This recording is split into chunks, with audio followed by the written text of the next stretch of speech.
In today's episode of the Hexagon Challenge, we have got a new job offer. We'll reveal who it is, go through the squad, all that good stuff. Also talk about some of the jobs that are insecure and why we're not going to take those. It's a fresh start. Let's find out where we're going.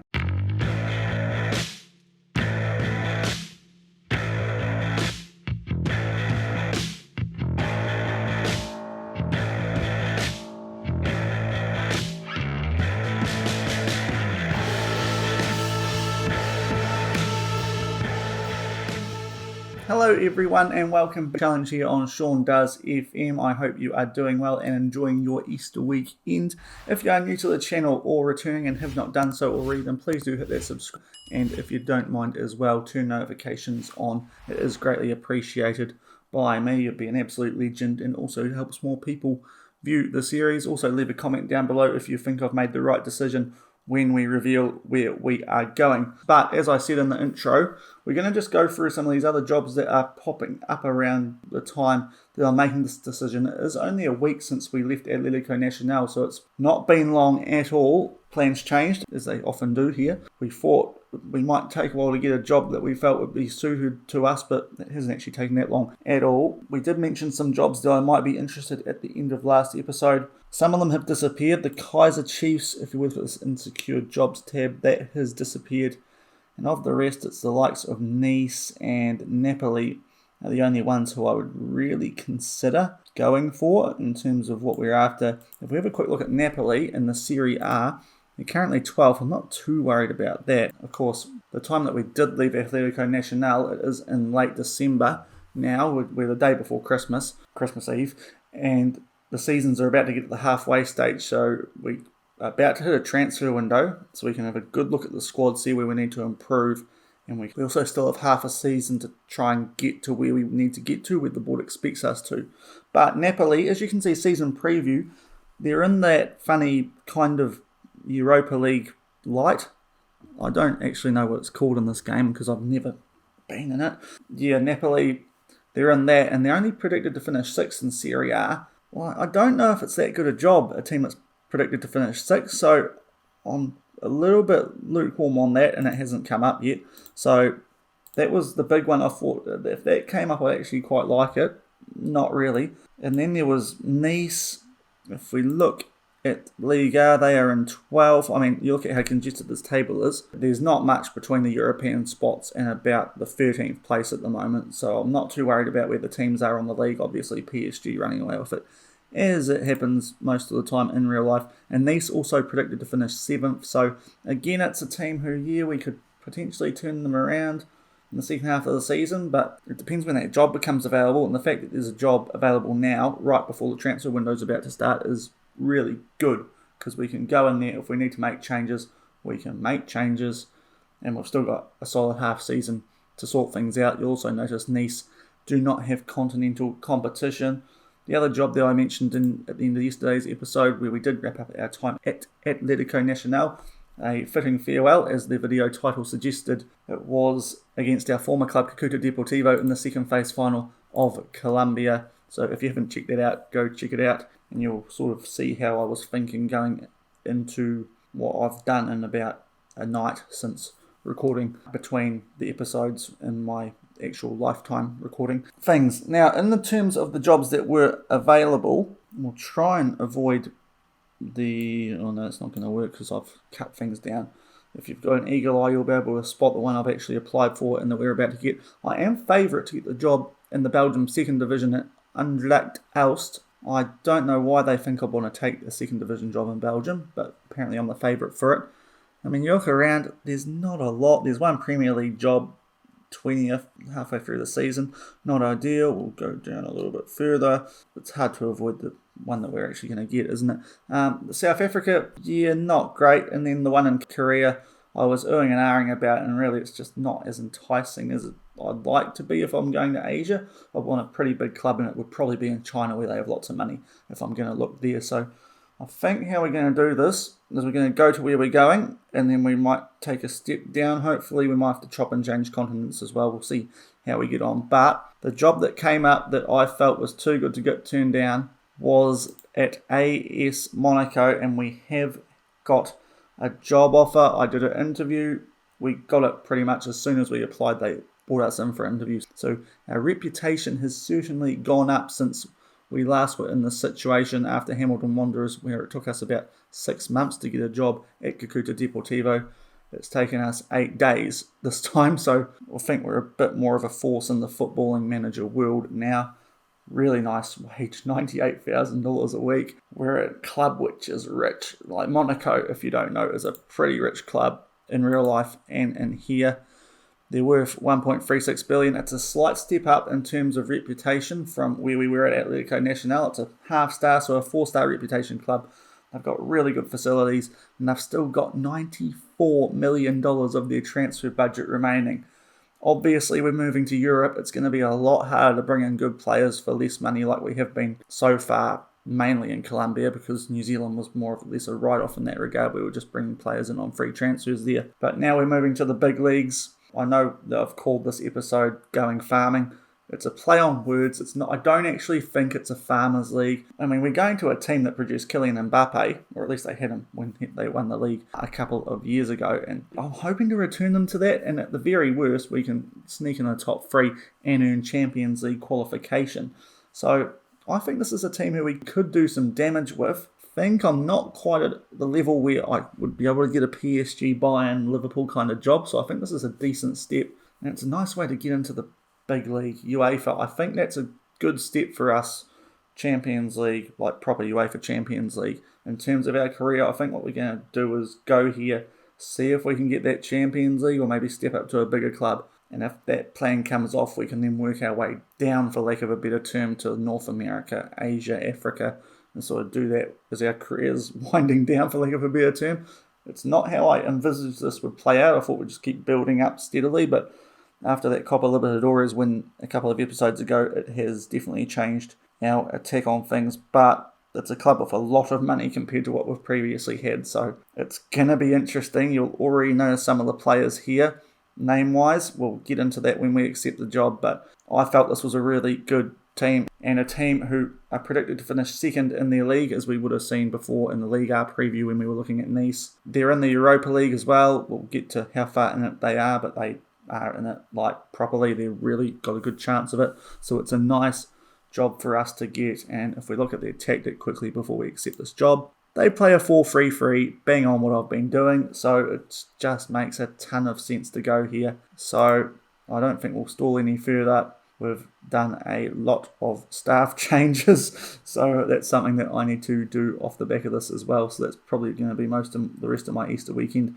sorted. But you see the club vision there: sign young players for profit, minimum 3-year contract for the first team, and spend the original transfer budget. They want me to spend all their money, I believe is what that means, so that's quite nice.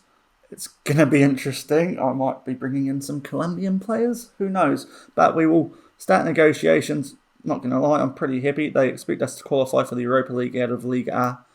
We'll look at the league table again shortly, but you saw how congested things were. I think we get one more win and we're back on equal points with the Europa League teams.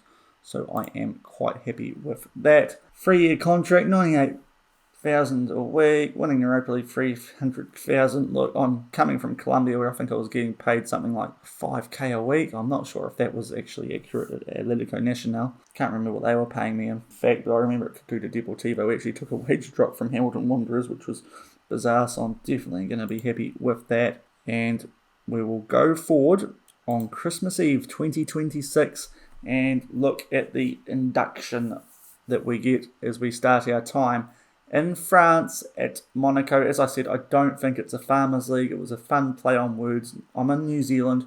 We're somewhat famous for farming. Don't worry, this is a serious league. It's kind of stepping up to the majors. For me, really happy to be at a club like Monaco. As we look at the news article, you can see we're bringing quite a few staff with us.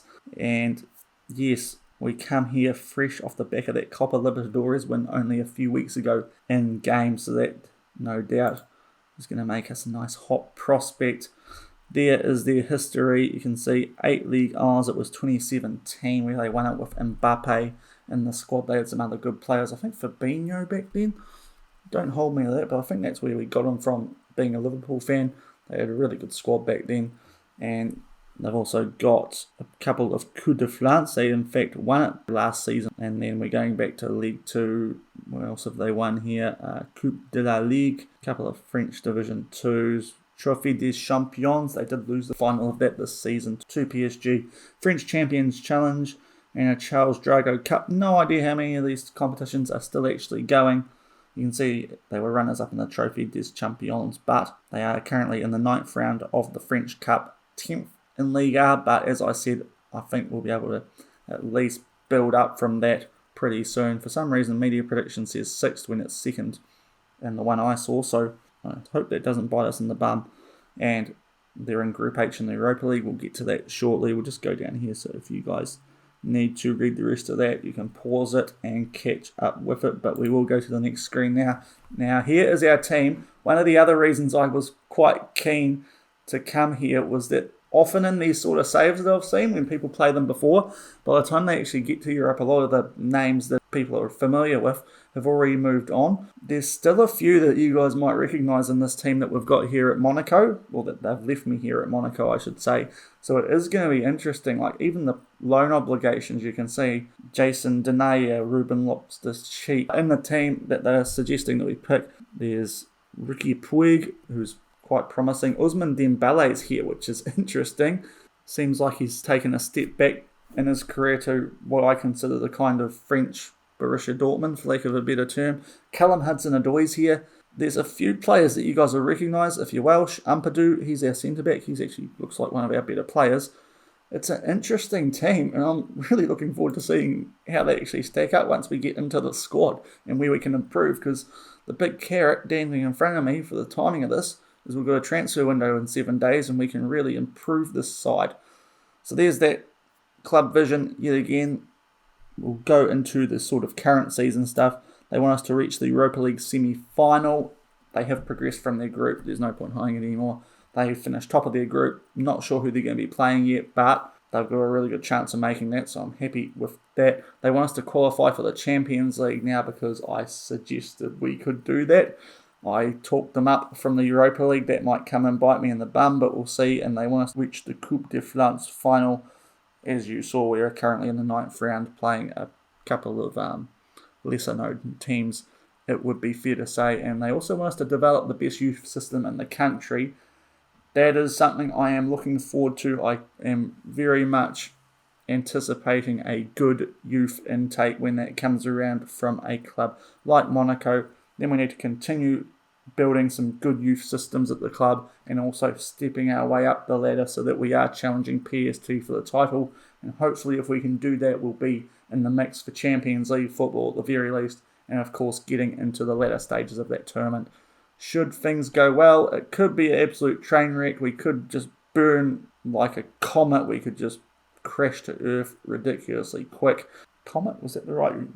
Not sure if that was the right metaphor, but it could go terribly wrong, but we'll see. I think we'll be okay here. And after all that, here is that article confirming that we are here. We've got a very nice win rate still, 83%, 4 cups, 8 leagues. We look like a pretty good appointment, it's fair to say. We'll just have a quick look through some of this stuff. Players in their last year of contract now. Not gonna lie, I'm not convinced by a lot of these ones that are here potential-wise. Yeah, we might not be renewing quite a few of these. I do have a soft spot for Gelson Martins. He is a heck of a player for 2.5 stars. This is going to take getting used to for me because we're coming from South America and before that New Zealand. These sort of players over there would have been 5 stars. I'm pretty confident of that, but here we are. Yeah, we're going to have to readjust our estimations of what a good player is. And there's good squad depth. We'll see I'll have a look at that off camera and sort that out. We've got playing time expectations. We'll sort that out. Locatelli, left wing. Now, we've got a youth intake preview straight off the bat. That's quite nice. A lot of wingers in the system. At least one of our centre-backs looks promising. We've got a young central defender from France who has caught the eye. But apart from that, we're not supposed to expect much. That's a bit of a letdown. We'll see. It could be false that I'm not going to take too much weight from what they're saying there. I'll wait till see. It's probably going to be a really good youth intake compared to what I'm used to, but hey, we'll see. Right, season expectations. I think we'll just leave things as they are. Don't want to throw things around too much. We already did this in the interview, so we'll just confirm those. And that means our transfer budget does remain at 94 million more or less, and 5 million wages. We are already using most of those. And what I think I'll do now is I will go and sort out this tactic, the good old Caversham Crusher, also known as Damon Ball, and we will see what this squad looks like once we sort that out, and we can also look at where we can improve this team in the transfer window, with the consideration that my scouts might be interesting, chopping and changing a few of them and seeing how we get on in terms of that. But we'll be back shortly to run you guys through the whole squad. Okay, so we have plugged our tactic into the tactic system here. We have done the reliable pick the best 11, played around with it ever so slightly, and this is what we have come up with here at Monaco. And to be honest, this team looks really good. I don't know why they're struggling so much. There's a couple of areas and they stand out like a sore thumbs when you look at the star ratings ability-wise, just based on the starting 11. But we'll go through the squad. The first position we'll look at, we'll go top down, so goalkeeper. And it's one of the areas I think I would like to strengthen based on the fact that our best goalkeeper is 2.5 star rated Mikel Golon. He is only 21 years old, so he's a player with a lot of ability as well. So he's definitely one that I'd keep at the club, but that star rating's got me a little bit intrigued because you look at his overall stats, he's pretty good, I think. But again, I'll probably have to judge this coming from Colombia, where it's not as good as it is Europe, and every player in comparison is going to look quite good. It's a similar situation to what we had when I got there compared to New Zealand players. I think he looks like a really good goalkeeper, but based on the star rating, this is probably an area that we could improve. So I think that's one that we will keep an eye on over the transfer window. That's an area that we will definitely look at improving. He's got some nice player traits though. He's pretty good at one-on-ones. His reflexes and throwing are good. As you can see, he likes to use long throws to start counter-attacks. So that might be a little bit of a change in the system that we have to make if we do keep this guy in our starting 11. Usually we play out from the back with my system, but if he's good at long throws, that's something that we might be able to take advantage of. Right back, Mulder. We have some decent defensive options here. He can play either side, but he looks more suited to right back, and he is a Turkish 27-year-old. So he's getting on a bit, but he's 4-star rated with 4-star potential. He's just very good at all that stuff I like to have in a wing back. I wouldn't say he's excellent at anything. Positioning probably only a attribute, but he's in that sort of upper tier in the rest of the attributes, which is what makes him quite a good player by the looks of it. So I'm really happy with him. He likes to get forward, doesn't like to dive into tackles, doesn't like long shots. I think he's going to be really good for us. I like the look of Mulder. Centre backs, we've got Tapsoba. He is a Burkinab. I believe that's Burkina Faso. Yes, it is. Burkina Faso, 27-year-old. Another player, a little bit old, but look at this. He's 192. He's got decent heading, good jumping reach, and again, all that sort of stuff that we're after for a ball-playing defender. He fits really nicely. 16 passing, 16 penalty taken as well. Good composure, good decisions. Like the look of him. We'll definitely try and keep him. Francisco Sevillano is the other player who is going to start off as our centre back. He's only 21 years old, not as tall, not as good at heading. Maybe this is an area we could improve, but honestly, it's not an essential. I think he's good enough to do a job for us. He's not as well-rounded, I'd say, as our Burkina Faso man, but he looks decent enough. Obviously, he's young. We might have to compare Cerna to him because we've got enough money to get the likes of Cerna in here. I think Cerna might go for about 10 million when someone does buy him, just based on what was happening at Atletico Nacional before we were leaving. He looks better than Cerna, and at 21 years old, he's still got a fair bit of potential. So he's a player that I think we'll stick with. We'll see what's available, how much money we have left. Obviously, the ball want us to spend all our transfer budget, so it's not a bad problem to have. But he looks decent. If we can maybe find an upgrade on him, that would be okay, because we'll look at the squad depth in a minute. What you will notice is there's a bit of a drop-off between the first team and the reserves, which is the concern I have at the moment with the squad. Left back is an area that we definitely need to improve. Our best left back is the player who's playing right back, who is Mert Mulder. So Fernandez is currently the best option according to my assistant managers. He's not a bad player at all, but He hasn't got a lot of extra potential, so he's about where he's going to be for most of his career, it would seem. He's got very good physicals, but his technicals and mentals are, I would say, okay. He's a player who's been at some really good clubs. I mean, he came through Real Madrid and Man United early on in his career before being loaned out to the lower English divisions before joining Monaco. He's only played 10 games, so a player who hasn't had a lot of game time, you'd have to say, but he looks like he could be all right. I just think we need to improve that area. I think that's an area we definitely need to improve. If he's our best option, then we definitely need to add a few bodies there. Deep line playmaker, Ethan Ampadu, the Welshman. Now, he wants a new deal. I think I'm willing to give it to him because the Welshman, 26 years old, he can play all over the park, down the middle pretty much, defensive mid, centre-back, and up in the midfield. I like the look of him in most areas. He's a decent ball-playing defender. You put him in here, he's a good deep line playmaker. He's got a lot about him.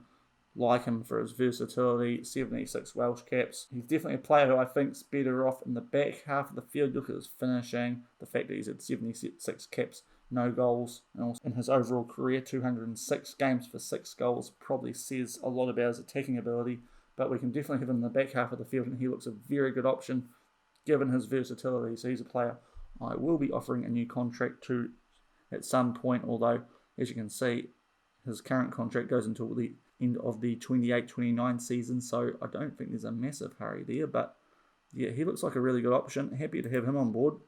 Good Welsh player. Lucky Puig is our captain, the Spanish centre midfielder who has spent a lot of time at Barcelona with a few other loan spells. Monaco have picked him up in this save a couple of years ago. He is going to be a key to our midfield, the 27-year-old. No Spanish caps full yet, but you know this guy is good. He's a player who I'm pretty sure had the sort of wonder kid tag thrown on him a couple of years ago. He's got some really good stats. He's going to be one of our better players. Apparently he hasn't got any more room for potential, and he's got enough stats there that makes it look like he should be doing a very good job for us in the midfield. No issues there. And our best player, according to star ratings, is Lucien Aguilme, the French 24-year-old. He is our star player. A little bit intrigued by this one. He's not got a lot of stats that jump out as world class, but with his overall set that he's got, there's a lot of I'm really good at this, which is what I think makes him quite a good player. You can see he's actually got 3 French caps for a goal, so he's in that French system, which is only going to help him. Another player who apparently doesn't have any more potential ability, but yeah, we'll see how that goes. I think he looks pretty good. I wouldn't say he's Puig good actually, but we'll see how we get on. He might be a Hector Boyer who just does things sneakily good that sort of goes under the radar. In fact, he's a bit better off as a Carolero than a box-to-box, so we'll switch those guys around. That's something I need to keep an eye on as well. Our attacking forwards, Callum Hudson-Odoi. This one is for all you Englishmen. You'll be well familiar with the former Chelsea man. He went to Aston Villa for a season before ending up at Monaco. 211 club appearances, 38 goals. He's got 3 English caps. He's a solid wing option. I wouldn't say he's a world beater, but he's a pretty good player. I don't think we need to look to improve him. Most of the things that we're after in an inside forward he has is finishing. Long shots could go up. Yeah, he's a player that will do a job for us for the moment, and maybe in a few years when he starts to go on the decline, we might be looking to ship him out, should we still be here. He should do a pretty good job for us, I think. Ousmane Dembele, this is a very interesting player to have on our team. Everyone knows about Ousmane Dembele. Since he's been to Barcelona, he just hasn't quite delivered, injury-ridden as well. But when he was at Dortmund, this guy looked like the next big thing. So I'm quite interested to see what he has to offer on this system I'm using with him as an inside forward. Another player who can play on both wings. 3 goals for France and 31 caps, 106 million he's worth. He's a great dribbler. He's got decent finishing. Again, a player who's about at his peak. He's 29 years old. So, again, if we get big offers for him, we'll see what we do there. But, yeah, he's a very good winger. I'm looking forward to using him. Good on both feet. Has some really nice player traits for what we're going to look to do with him. Cutting inside from both rings, trying to place his shot and do a few tricks. That's always fun to watch in the match engine this year. And up front, we have got Flavio Henrique, a foreign player from Brazil, not from the EU. If we look at his striker stats on what we're going to use him for, pressing forward probably. He's a very good dribbler. He's got great physicals. At 20 years old, this guy looks like an absolute gem. If we can just get that finishing and maybe some of that sort of concentration, decision stuff up. He should be a absolute star striker. You can see he's got the media description of Wonder Kid. He hasn't been here too long after leaving Flamengo, so he's from where we've just been more or less. And he looks a player of great talent. He's one that we'll definitely be looking at keeping on the books, and hopefully can improve that finishing with a good run in the first team. But that is our first 11. Now, then you get to the reserves, and you sort of notice why this team might be struggling, because as soon as they get injuries, there's definitely a bit of a drop-off, and more so the fact that a lot of their better players on this bench are currently out on loan, so we're going to have to do something about that. But you can sort of see that we probably need to add some depth. There's Martinez Cuarta, an Argentinian centre-back, not a bad player, but at 30 years old, I mean, maybe it's a good time to let him go. Our backup keeper is David Laya, a 31-year-old Spanish keeper. Look, he's only worth 1.3 million. He's not probably worth the effort of trying to get rid of, but we'll keep an eye on that. Apparently we have a good goalkeeper coming for our youth intake as well. Stamenik is in the squad. He is a New Zealander. Wow, that's bad for me. I didn't even realise there was a New Zealander already at this club. He was at Team Wellington when we started the save, so there you go. That's interesting. He actually looks really good. Where has this guy come from? I've got a New Zealand wonder kid in mind for one of the positions that we need to strengthen. He's got a little bit of potential, so look, he's a good player to have for the midfield backup anyway. Yeah, just a bit thrown off that he's a New Zealander actually. Didn't realise that, so that's quite nice. We've got a bit of a New Zealand influence already here at Monaco, and I'm looking at maybe bringing in some. Loftus-Cheek, now another ex-Chelsea player who is currently on loan at Leicester. Look, I want him back in the squad for that cover. He can play in the midfield. He can go a bit further forward. His finishing's actually really good.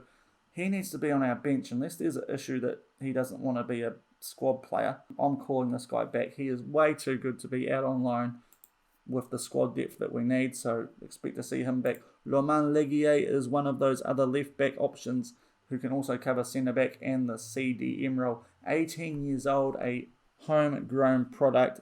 He's probably going to be better off as a centre-back just looking at some of his stats. He's got great heading stats, so we'll just switch this around.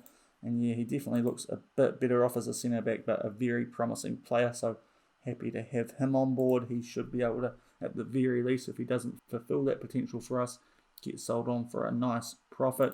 Koulibaly is a 27-year-old Senegalese player. Solid. He's transfer listed. I don't know if I'll change that, to be perfectly honest. He's decent in most areas, good balance. Yeah, we'll see what we can do. If we're able to get a decent price for him, we will sell him and maybe look to bring someone else in with that huge transfer budget that we do have. At least it looks huge to me. Whether it is in Europe, we'll soon find out. It is in New Zealand dollars as well, I should say, my transfer budget. So compared to pounds, you about cut that in half what a player usually would be, at least in real life. So if you want to work it out, if you're from England, then usually what the New Zealand value is, you just cut it in half, and that's what it would be in pounds. We're up to Esteval Serrano, who is a backup striker, can also cover some of those attacking positions on the right and could also do a job in midfield. His first touch and passing suggests he might be a very good midfielder, and is off the ball in vision. He should be actually probably a pretty good midfielder, actually, looking at those stats. That could be an option. A Brazilian 21-year-old with a fair bit of potential. He's got okay finishing. I think he looks better as a midfielder personally, but we'll see how we get on with him. That might be something that we look to do with him. Yeah, he looks like he could be a pretty good midfielder. Nikola Molo is a 28-year-old Croatian playing in the midfield. Looks solid. He's wanted by other teams. He's transfer listed. We'll see he's in a similar boat to the other midfielder from Senegal, Koulibaly. Solid backup option, but with the likes of Loftus-Cheek out on loan, if we bring him back, we've got the Kiwi Stamenik.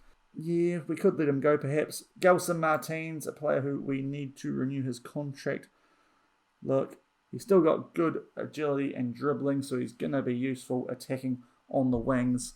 He looks like he could do a job for us, to be fair, and at 20 million, I don't know if we'll be able to get anything better than him in for that. If we do, we could look to let him go, but I think we'll need to extend his contract for at least a year just to make sure we don't lose him.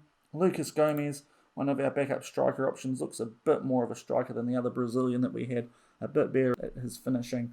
Solid enough player, but another player who is listed for transfer. We might have to see if we can get someone in for a similar price or less who could be better than him. Got a few goals when he was at Porto and has got a couple of goals when he's made appearances. I suggest most of those would be off the bench, so An interesting player. We'll see what happens there. He's transfer listed. We might just let that play out over the coming transfer window, see what happens. We've then got Jason Dunaya, a player who has been here for a couple of years now, 31-year-old Belgian. He's going to be on the decline. We possibly could use having him back, but we'll see how we go in the transfer window. He's not as much of an obvious callback as Loftus-Cheek, but he could definitely do a job for us should we have an injury crisis or something along those lines. So we'll see how we get on there. And the other player out on loan is Pascal Angelini. He is at Troyes, an 18-year-old attacking winger on the right. He looks like he has some decent stats. His finishing could use a bit of work for the role that we'd like him to play, but apart from that, he's got some decent physicals. His mentals are pretty good. Just needs to work on a bit of that end product, it would seem, but otherwise, he looks like he could do a decent job for us as well. So we do have options to bring these guys back from loan, and to be fair, I think most of them would be getting in the rotation or pretty high towards it anyway. And then the other two players who are currently in this first team, Alan Pop from Romania. He looks a little bit average, if I'm going to be honest. Maybe a player we should be looking to move on instead of some of these other guys. And Jose Dehon, a 19-year-old Frenchman with a bit more promise, and he looks like he's got a bit more going on for him, especially as a left winger. Again, another player who could possibly work on his end product, but he's doing a decent job for our second team at the moment. 42 appearances and 14 goals. I've had a quick look at the second squad and the under-19 squad. If we're going to be honest, I've sorted this out on ability. No real hidden gems here, if I'm going to be completely honest. They're pretty average. I think we're doing about as well as we can in the first team, and there's our under-19s, a team who I think definitely needs a bit of a bolster. But that is the squad. Pretty happy with most of it. As I said, we'll go back up here. I think left back and maybe goalkeeper are the immediate ones that I would like to improve, and after that we can maybe just add squad depth in the other positions. I will have a quick look. There's a player who I referenced earlier as a New Zealand wonder kid. Here he is, Libby Kakache. He's valued at 98 million. Oh, he's doing so well. Oh, I'm so proud of the ex-Phoenix man, but he might be a bit expensive for us. That's the concern. I'd love to get him, just because this is probably the one team I'll be able to get him at. He's got really good stats for what I want him to do at my team, so he would completely blow our transfer budget, but he definitely interests me. Can see he went to Saint-Trudency. That was the actual transfer that happened. He joined Roma off the back of that, and now he is at Dortmund. Had a couple of years there. Hasn't played too much, so that is interesting. Maybe we would be able to get him. We can always try and get him on loan, I suppose. So that is a definite option that was the first thing that came to mind when I saw that we needed a left back now that we're in Europe. I thought of Libby Kakache, get that New Zealand influence in the team. In terms of goalkeeper, honestly, I'm not really too sure. I'm going to have a look and see how we get on with our scouts and whatnot. But that is an introduction to our new team. We are in Monaco. We'll just actually have a quick look at the competitions, of course, and you can see how we're getting on. You saw it earlier when we saw Nice. We are on 27 points after 19 games, so we're halfway through the season, currently on the mid-season break here in France. The next game coming up is a friendly, so it's a little while until our next game. But it looks a bit worse than it is. If we get a couple of wins in a row and we're right back in that Europa League picture, and if we can get on a really good run, then we hopefully can sort of catch the likes of Lyon and Marseille to get in the Champions League.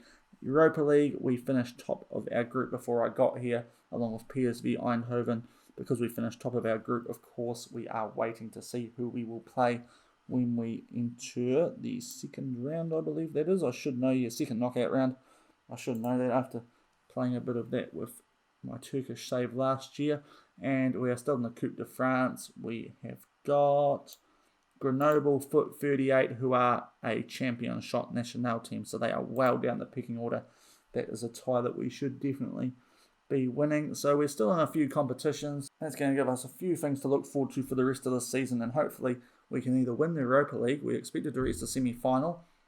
If we can strengthen up the squad, I would say that's fair enough. I would like to win 2 continental trophies inside a year. That would be quite cool.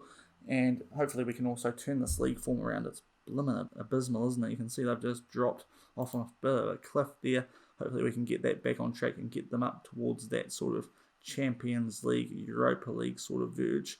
Might be an ask to sort of catch Lyon from here, but I mean, we're only 8 points behind them, so all it takes is a couple of these teams to start stuttering and us to get on a roll, and we should be back in the mixer. Okay, it's Future Shaun here. We'll just have a quick look at our assistant report and our squad depth as well, something I forgot to do earlier. I haven't advanced at all, so don't worry, I've just been doing staff and training sort of stuff. You can see we've got a lot more strengths and weaknesses, which is good. There's not a lot of bad areas really. Our headings, that could be something that we need to look at when we bring players in, especially maybe in terms of defensively if we do that, but on the whole, it's a pretty nice squad that we've picked up here, you would have to say. So just, I realise I'm scrolling way too fast here, we'll just slow that down for you guys. It's a really good team. Just need to strengthen those two areas, left back and goalkeeper, I think, and we'll be in a good place. And also a bit of squad depth, which the overall depth there does suggest. We'll look at our squad depth. You can sort of see now a lot of these players here are sort of sharing positions because we've got Flavio up top. So if we got rid of Flavio on the wings, then that immediately takes that down. And we're going to be playing, I think we'll probably have Hudson-Odoi on the left based on this. So if we take him off that and then Dembele off that, and you sort of see the squad depth is starting to get a little bit thinner. So that sort of thing. And then also here, we've got the likes of Ampadu listed as a central defender, and he's going to be playing CDM for us, so you get rid of him. You've got Mulder on either side, he's more of a right back than a left back. Ampadu, of course. So you sort of see why we're short at left back, but we're also just steadily getting rid of players when we do get rid of this sort of thing. I mean, you've got Puig and Ampadu there, and you've got Agumi and Ampadu that you can get rid of there. So this is why we need to bring the likes of Loftus-Cheek back in and probably make a few more signings just to really bolster the squad depth, because we've got really good options for the most part in the actual first selections. It's just in behind that we just look like we're just lacking that little bit of quality we might need. When I was at Atletico Nacional, I was trying to get at least 3-star players in behind, so we're just missing that ever so slightly at the moment. So it's just, yeah, we've been hoping to get some better players in to sort of strengthen the overall squad depth, provided that we still have some money left over once we deal with left back and goalkeeper. But that is the introduction to our new squad. So in terms of what I'm going to be doing over the next few days, because I am actually recording this on the Thursday before Easter, seeing as it didn't take that long for the job to come up, what we will do is we will look for goalkeepers and left backs in the transfer window. That's the main thing, and if we have any spare leftover money, we'll see what we can do in terms of adding some squad depth. Also bring Ruben Loftus-Cheek back from loan at least. And in terms of what we've got coming up in the save, we've got the transfer window, so that's of course going to be interesting. Not until the 9th of January, which isn't a long time away, and we've got some interesting games coming up. Marseille, one of those teams that are currently in a Champions League spot, followed by Nice and Montpellier. We've got good gaps between our games here, which is going to help us as well. We'll just have a look back at these guys' form. You can see their league form is absolutely abysmal, so that's something that we certainly need to fix. That Paris Saint-Germain game, followed by the Europa League knockouts, that could be a very big episode coming up. And apart from that, really, we're probably going to focus kind of half and half on the League R. So a game every now and then just to see how we're tracking along, trying to get Champions League for next season. Also probably heavily focus on the Europa League, because that is a potentially easier way for us to get Champions League football next season. We'll see how we go. It'll also be cool to win that trophy. So yeah, we probably split our focus between those two, and if we get on a coup de France run, then we can always cover off the latter bit of that. So that is it for today's episode, our first at AS Monaco. If you did enjoy today's episode, no gameplay, just a squad introduction and whatnot, then please do leave a like on it if you are a Monaco fan or are looking forward to my time here in Europe where the big boys play. Also, if you have not done so already, then please do hit that subscribe button and turn that notification bell on so you guys are informed when the next episode does drop. And until I see you next, when we will start getting into some games here at Monaco, then enjoy the rest of your Easter weekend and the rest of your day. Cheers.